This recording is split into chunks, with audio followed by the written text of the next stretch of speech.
Survenu au sujet de la Sodeco, les maires des communes productrices de coton ont émis le vœu de rencontrer le chef de l'État. C'est ainsi que pour qu'ils soient mieux imprégnés du dossier, ils ont été invités à assister aux discussions en Conseil des ministres sur le sujet. Ce qu'il faut retenir principalement, c'est que la Sodeco est cette société à capital mixte où le privé et l'État en quelque sorte intervenaient depuis très longtemps. Mais il s'est fait qu'il y a eu des mal-donnes dans la gestion des contrats, qu'on appelle de collaboration par rapport à cette société.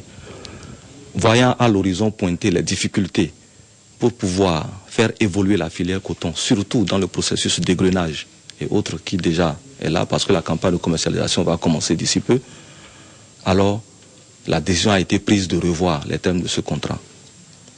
Alors ce que nous avons retenu, c'est que actuellement, avec les décisions qui sont prises, c'est que non seulement l'État et qu'on appelle les privés, nous aurons actuellement les collectivités locales aussi qui vont intégrer le groupe, les producteurs également.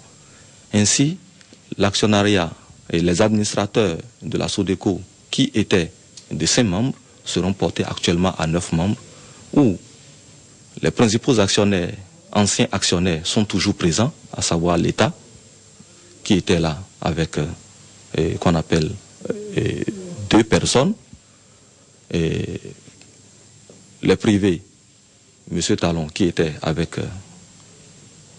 un administrateur, et sa société, je crois c'est SPL ou bien comment le nom, qui était là aussi avec 2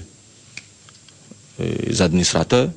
Alors les collectivités locales vont venir, les producteurs aussi également seront là, et tout cela va apporter ce nombre à 9. Alors, ce qui nous intéresse, c'est ce processus de démocratisation qui nous intéresse. Parce que lorsque nous faisons une rétrospective, au moins au niveau des pays qui nous entourent, si je prends par exemple le cas du Burkina, aujourd'hui c'est près de 80%, 60% pour les producteurs, 20% pour l'État. Et c'est le privé qui se partage les 20%. Les producteurs en grand nombre sont représentés dans les structures d'administration de la filière. Alors pourquoi pas chez nous? Alors pour nous, nous avons dit, après avoir compris ces éléments, nous avons dit que notre appui n'est plus à marchander.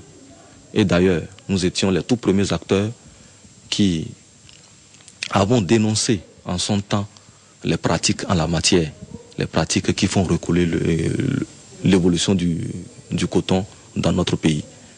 Alors nous pensons que tous ensemble, le Seigneur va nous donner les forces nécessaires pour surmonter les difficultés qui se présentent à nous dans la gestion de cette filière. Et que les crises que nous connaissons actuellement, certes, c'est des batailles que nous sommes en train de gagner, la guerre n'est pas encore gagnée. Et nous pensons que les années à venir nous donneront raison. Et l'histoire va retenir qu'en son temps, il y a eu des gens qui ont lutté pour le bonheur de ce pays.